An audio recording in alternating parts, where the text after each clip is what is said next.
स्वर्गात जाण्याचा खरा अधिकारी कोण आणि तो कोणता पाप आहे ज्यामुळे मनुष्याला नरकात जाण्यापासून कोणीही वाचवू शकत नाही। आज आपण एका प्राचीन कथेद्वारे जाणून घेण्याचा प्रयत्न करूया की पूजा, पाठ, दान, धर्म, जप, तप इत्यादी प्रकारची कोट्यावधी पुण्यकर्मे करूनही काही माणसे नरकात का जातात, तसेच अत्यंत घोर पापे करूनही काही माणसांना स्वर्गप्राप्ती कोणत्या पुण्यामुळे होते। असे कोणते पुण्य आहे जे मनुष्याचे कोट्यावधी पाप नष्ट करते आणि असे कोणते पाप आहे जे त्याचे कोट्यावधी पुण्य भस्म करते। चला मित्रांनो, विलंब न करता सुरू करूया। एकेकाळी देवर्षी नारद वैकुंठ लोकात गेले आणि भगवान विष्णूंना विचारले, हे प्रभू, काही माणसे पाप करूनही स्वर्गात का जातात आणि काही माणसे पुण्य करूनही नरकात का जातात? असे कोणते पाप आहे जे सर्व पुण्य नष्ट करते आणि असे कोणते पुण्य आहे जे सर्व पाप भस्म करते? तेव्हा भगवान विष्णू म्हणाले, हे देवर्षी, आज तुम्ही लोककल्याणासाठी अत्यंत उत्तम प्रश्न विचारला आहे। याच संदर्भात आज मी तुम्हाला एक अतिप्राचीन कथा सांगतो, जी ऐकल्याने तुमचे सर्व प्रश्नांचे उत्तर मिळेल। म्हणून ही कथा तुम्ही लक्षपूर्वक शेवटपर्यंत नक्की ऐका, कारण जो मनुष्य ही कथा श्रद्धेने ऐकतो त्याचे सर्व पाप नष्ट होतात। देवर्षी म्हणतात, हे प्रभू, आपल्या मुखातून ही कथा ऐकणं हे माझं सौभाग्य आहे। मी ही कथा मनोभावे पूर्ण ऐकेन आणि तिचा प्रसार करीन। भगवान विष्णू म्हणाले, हे देवऋषी, हा प्रसंग प्राचीन काळातील आहे। मध्य देशातील एका नगरीत एकाच वेळी 5 मनुष्यांचा मृत्यू झाला। मृत्यूनंतर ते सर्व यमलोकात पोहोचले। यमलोकात पोहोचताच तेथील दृश्य पाहून ते सर्व भयभीत झाले। त्यांचे अंग थरथर कापू लागले। तेथे विशाल शरीराचे यमराज सुवर्णाच्या सिंहासनावर विराजमान होते। त्यांच्या जवळ चित्रगुप्त बसले होते, ज्यांच्याकडे सर्व प्राण्यांचे लेखाजोखा नोंदवलेले होते। यमदूत त्या प्राण्यांना पुढे ढकलत होते।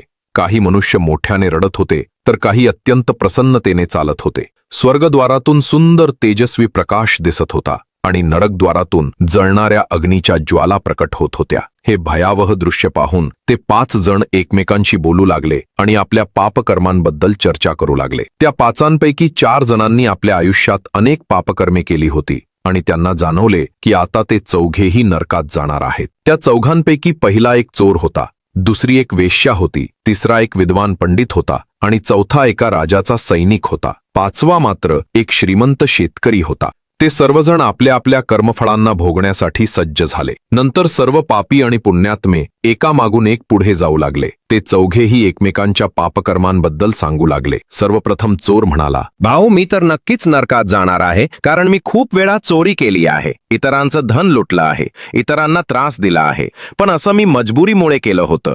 चोरी करून मी माझ्या कुटुंबाचं पोट भरत होतो, कारण मला कोणतंही काम मिळत नव्हतं। कदाचित विधात्याने माझ्या नशिबात हेच लिहिलं होतं, म्हणून मीच आमच्या चौघांमध्ये सर्वात मोठा पापी आहे। माझ्या पापांपासून मला कधीच मुक्ती मिळणार नाही हे मला माहीत आहे। माहीत नाही मला पुढचा जन्म कोणत्या प्राण्याचा मिळेल, यमराज मला कोणता वेदनादायक दंड देतील। त्याच्यानंतर वेश्या बोलते, भाऊ, आमच्या चौघांमध्ये मीच सर्वात मोठी पापीण आहे, ज्यापेक्षा मोठं पाप इथे कोणाचंही झालेलं नसेल। जी स्त्री अनेक पुरुषांसोबत संबंध ठेवते तिला नरकात टाकलं जातं असं शास्त्र सांगतं, म्हणून माझंही नरकात जाणं ठरलेलं आहे। पण मी शपथ घेऊन सांगते, मी हे पाप जाणून बुजून केलेलं नाही। जेव्हा मी लहान होते तेव्हा एका दुष्ट माणसाने मला उचलून नेलं आणि जबरदस्तीने मला वेश्या बनवलं। मी नको असूनही अनेक पुरुषांसोबत संबंध ठेवले, पण माझ्याकडे जगण्यासाठी हाच एक उपाय उरला होता। नाही केलं असतं तरी काय केलं असतं? माझ्यात इतकी शक्ती नव्हती की त्या दुष्ट पुरुषाशी लढू शकेन।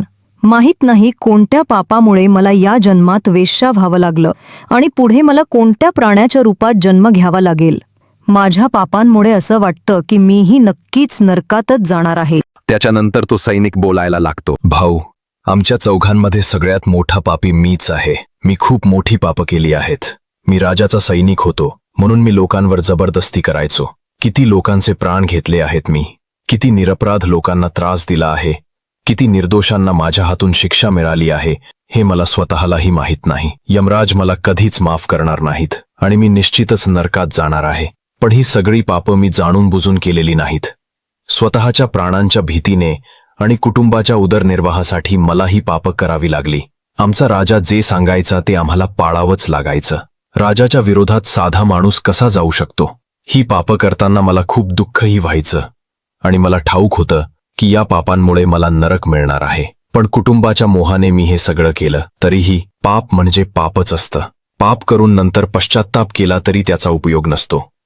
म्हणून माझं नरकात जाणं निश्चित आहे. त्याच्यानंतर तो विद्वान पंडित बोलायला लागतो. भाऊ, आमच्या चौघांमध्ये सर्वात मोठा पापी मीच आहे. तुम्ही सगळ्यांनी जी पापं केली ती जाणून बुजून नव्हती. कुणी जबरदस्तीने करवली किंवा परिस्थितीमुळे केली. पण मी तर विद्वान होतो. मला सत्य असत्याचं ज्ञान होतं. चांगलं वाईट ओळखत होतो. तरीही मी धनाच्या लोभाने खूप पापं केली. शास्त्र सांगतं की जो सर्व काही जाणून सुद्धा पाप करतो तो नक्कीच नरकात पडतो. मी माझ्या ज्ञानाचा दुरुपयोग केला आहे. लोकांची मदत करण्यासाठी नाही तर फक्त पैसा कमवण्यासाठी माझं ज्ञान वापरलं. आमचं घर खूप गरीब होतं. माझे वडील भिक्षा मागून गुजराण करायचे. पण मी आमच्या गुरुवी दूर करण्यासाठी लोकांकडून धन घेऊन ज्ञान देण्याचा प्रयत्न केला. शास्त्र सांगतं की जो ब्राह्मण आपल्या ज्ञानाचं विक्री करतो त्याला नक्की नरकात जावं लागतं. मी लोकांना ज्ञान देताना कधीही विनामूल्य शिकवलं नाही. नेहमी काहीतरी घेतलंच. म्हणून तुम्हा चौघांमध्ये सर्वात मोठं पाप माझंच आहे आणि मला नक्कीच नरकात जावं लागेल. भाऊ, आमच्या चौघांमध्ये झालेल्या गोष्टी ऐकून तो श्रीमंत शेतकरी हसू लागला आणि म्हणाला, तुम्ही चौघं इतकी मोठी पापं केली आहेत की तुम्हाला नरकात जाणं आलंच पाहिजे. तुम्ही लोकांनी घोर पापं केली आहेत आणि म्हणूनच यमराज तुम्हाला कधीच माफ करणार नाहीत. इथे असलेल्या सगळ्यांमध्ये मीच एकटा सर्वांत पुण्यवान आहे. मी माझ्या आयुष्यात खूप पूजापाठ केला आहे. ब्राह्मणांना दान दक्षिणा दिली आहे. मी मृत्यूपूर्वी गायदानही केलं आहे. आणि आता माझे सर्व पुत्र आणि नातवंड माझ्या आत्म्याच्या मुक्तीसाठी मोठमोठे कार्यक्रम करत आहेत. ते माझ्यासाठी श्राद्ध, पिंडदान, तर्पण आणि यज्ञ करत आहेत. म्हणून मी सर्वांत जास्त पुण्यवान आहे. माझ्या 3 बायका आणि 10 मुलं आहेत. एवढी माणसं माझ्या मुक्तीसाठी उपाय करत आहेत. आणि हो, मी माझ्या आयुष्यात कधीच पाप केलं नाही. आणि जर काही पाप जाणून बुजून किंवा अजाणतेपणी झालं असेल तरी माझ्या मुलांनी केलेल्या श्राद्ध व इतर धार्मिक कार्यांमुळे ती पापं नष्ट होतील. मी रोज देवपूजा करायचो, मंदिरात जायचो आणि माझ्या दारात आलेल्या पाहुण्यांना भोजन द्यायचो. म्हणून मला पूर्ण विश्वास आहे की यमराज मला नरकात टाकणार नाहीत आणि मला नक्कीच मोक्ष प्राप्त होईल. मग ते 5ही जण हळूहळू पुढे जाऊ लागतात आणि जेव्हा त्यांचा क्रम येतो तेव्हा त्या 5ही जणांच्या पाप आणि पुण्यकर्मांचा विचार सुरू होतो. सर्वप्रथम त्यात चोराची पाळी येते. चित्रगुप्त त्याचं लेखाजोखा काढतात. थोडा वेळ विचार करून त्याच्या पाप पुण्याचं मूल्य ठरवून यमराज त्याला स्वर्गात जाण्याचा आदेश देतात. हा निर्णय ऐकून चोर आश्चर्यचकित होतो आणि आनंदाने स्वर्गाच्या दरवाजाकडे निघतो. दुसरी पाळी त्या वेश्येची येते. चित्रगुप्त तिचंही लेखाजोखा काढतात आणि थोडा विचार करून तिच्या पापपुण्याचं मूल्य ठरवतात. यमराज तिलाही स्वर्गात जाण्यास सांगतात. हा विचित्र निर्णय ऐकून ती वेश्या देखील थक्क होते. तिला यमराजांच्या निर्णयावर विश्वास बसत नाही. पण काही न बोलता ती आनंदाने स्वर्गाच्या द्वाराकडे चालते. तिसरी पाळी त्या सैनिकाची येते. चित्रगुप्त त्याचेही कर्म मोजतात आणि थोडा वेळ विचार करून त्याच्या पापपुण्याचं मूल्य ठरवून यमराज त्यालाही स्वर्गात जाण्यास सांगतात. हा निर्णय ऐकून सैनिकही विचारात पडतो, पण आनंदाने स्वर्गाच्या दिशेने निघतो. चौथी पाळी त्या विद्वान ब्राह्मणाची येते. चित्रगुप्त त्याचं लेखाजोखा पाहतात आणि काही वेळ विचार करून यमराज त्यालाही स्वर्गात जाण्यास सांगतात. विद्वान ब्राह्मण विचार करतो, मी तर पाप केलं आहे, मग मला स्वर्गात का पाठवत आहेत? पण तो मनातच आनंदाने स्वर्गाच्या दिशेने चालतो. त्या चौघांना स्वर्गात जाताना पाहून तो श्रीमंत शेतकरी अत्यंत दुःखी आणि रागावलेला होतो. तो मनात विचार करू लागतो की हा कसला न्याय आहे? या पाप्यांना स्वर्गात जाण्याची संधी मिळतीये आणि मी केलेल्या पुण्याचं काय? पापी आणि पुण्यवान जर एकाच ठिकाणी जाणार असतील तर पुण्य करण्याचा उपयोगच काय उरला? त्या श्रीमंत शेतकऱ्याला यमदूत जोरात ढकलतात आणि म्हणतात, अरे पापी, पुढे चल, तुला नरकात टाकण्यात येईल. यमराज तुला कधीच माफ करणार नाहीत. हे ऐकून तो श्रीमंत शेतकरी घाबरून जातो आणि म्हणू लागतो, हे यमदूतांनो, मी तर स्वर्गात जाणार आहे. मी आयुष्यात कधीच पाप केलेलं नाही. मी खूप पुण्य केलं आहे. पहा, यमराज मला नक्कीच स्वर्गातच पाठवतील. मग तो श्रीमंत शेतकरी यमराजांसमोर येऊन उभा राहतो. चित्रगुप्त त्याच्या कर्मांचा लेखाजोखा पाहतात आणि त्याच्या पाप पुण्याचं मोजमाप करतात. तेव्हा त्याच्या पापाचं पारडं जड ठरतं. यमराज त्याला म्हणतात, अरे मित्रा, तू तर फार मोठा अपराध केलास. तू नरकात जाण्यालाच योग्य आहेस. हे ऐकताच तो शेतकरी थरथर कापू लागतो आणि यमराजांना म्हणतो, हे धर्मराज, हा अन्याय आहे. मी आयुष्यात एकही पाप केलं नाही, फक्त पुण्यच केलं आहे. मग तुम्ही मला नरकात का टाकत आहात?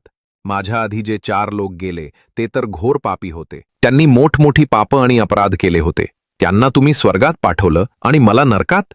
हा कोणता न्याय आहे? जर असं अन्याय होणार असेल तर मग पृथ्वीवर कोण मनुष्य पुण्य करेल? मग यमराज म्हणाले, अरे पापी, तू जे पाप केलंस ते त्या चौघांच्या पापांपुढे काहीच नाहीये. तुझ्या एका पापामुळे तुझे सगळे पुण्यफळ नष्ट झाले. जर तू हे पाप केलं नसतंस तर तू स्वर्गात जाऊ शकला असतास. पण तू हे पाप जाणून बुजून केलंस म्हणून तुला नरकात अवश्य जावं लागेल. तो चोर तर मजबुरीने चोरी करत होता, पण तो चोर इतरांची भूक भागवत होता, गरिबांना दान देत होता. त्याने कधीच कुठल्याही निर्दोष आणि गरिबाच्या घरात चोरी केली नाही. त्याची पुण्यकर्म त्याच्या पापांपेक्षा अधिक होती, म्हणून तो स्वर्गात गेला. दुसरी जी वेश्या होती ती स्वतःच्या मनाने वेश्या नव्हती.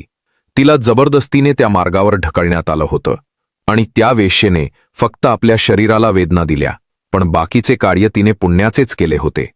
ती रोज पशुपक्ष्यांना दाणे टाकत होती, जनावरांची सेवा करत होती, म्हणून तिचंही पुण्य पापापेक्षा मोठं ठरलं. तिसरा जो सिपाही होता त्याने राजाच्या हुकुमाचं पालन केलं होतं, पण त्यानेही बरीच पुण्यकर्म केली होती. त्याने अनेक बेसहारा लोकांना मदत केली होती, म्हणून तोही स्वर्गात गेला. आणि चौथा जो विद्वान ब्राह्मण होता त्याने आपल्या ज्ञानाचा गैरवापर नक्कीच केला होता, पण तो नित्य गायीची सेवा करत होता, दानधर्म करत होता, म्हणून त्याचंही पुण्य पापापेक्षा जास्त ठरलं आणि तोही स्वर्गात गेला. हे सगळं ऐकून तो श्रीमंत शेतकरी म्हणाला, धर्मराज, या चौघांनी जे पुण्य केले आहे ते मीही केले आहे. उलट त्यांच्यापेक्षा जास्तच केले आहे. मग मी असे कोणते पाप केले आहे की ज्यामुळे मला नरकात पाठवले जात आहे? यमराज म्हणतात, अरे मित्रा, आठव जरा, तू त्या अबला विधवा स्त्रीवर खोटे आरोप लावले होतेस की तिने तुझ्या घरात चोरी केलीये. इतकंच नव्हे तर तू तिच्यावर अनेक घाणेरडे आरोप केलेस. तिला व्याभिचारिणी आणि वेश्या म्हणत तिच्या चरित्राचा नाश केलास. राजाने तुझे शब्द सत्य मानून त्या निरपराध विधवा स्त्रीला मृत्युदंडाची शिक्षा दिली होती. अरे पापी मनुष्य, ब्रह्महत्या, चोरी, मद्यपान अशा भयंकर पापांपासून तर प्रायश्चित्त करून मुक्ती मिळू शकते, पण इतरांवर खोटे आरोप लावण्याचे कोणतेही प्रायश्चित्त नाही. जो मनुष्य दुसऱ्यांवर खोटे आरोप लावतो, सत्य माहीत असूनही इतरांना खोटारडे ठरवतोच सर्वात मोठा पापी असतो. त्याच्या सर्व पुण्यकर्मांचा नाश होतो. म्हणून तू केलेले सर्व पुण्य त्या एका पापामुळे नष्ट झाले आहे. हे सांगून यमराज यमदूतांना आज्ञा देतात, या पापी शेतकऱ्याला नरकात घेऊन जा. आणि तो शेतकरी रडत विलाप करत नरकाच्या मार्गाने पुढे जाऊ टंगो है. हे देवर्षी, या प्रकारे त्या चौघांना पाप करूनही स्वर्गाची प्राप्ती झाली. परंतु त्या श्रीमंत शेतकऱ्याने एक अत्यंत घृणास्पद अपराध केला. एका अबला स्त्रीवर खोटे लांछन लावून तिच्या चरित्राचा नाश केला. स्त्री ही सदैव पूजनीय असते. जो पुरुष स्त्रीवर खोटे आरोप करतो तो महापापी ठरतो. कधीही कोणत्याही स्त्रीच्या दुर्बलतेचा फायदा घेऊ नये. परस्त्रीला नेहमी माता समजावे. जो परस्त्रीकडे वाईट नजरेने पाहतो त्याला पापच लागते. जो विधवा दुःखित स्त्रीला त्रास देतो त्याला नरकात जावे लागते. मनुष्याने नेहमी सत्याचा मार्ग धरावा, कारण सत्याच्या मार्गानेच स्वर्गाची प्राप्ती होते. असत्याचा साथ दिल्याने सर्व पुण्य नष्ट होते.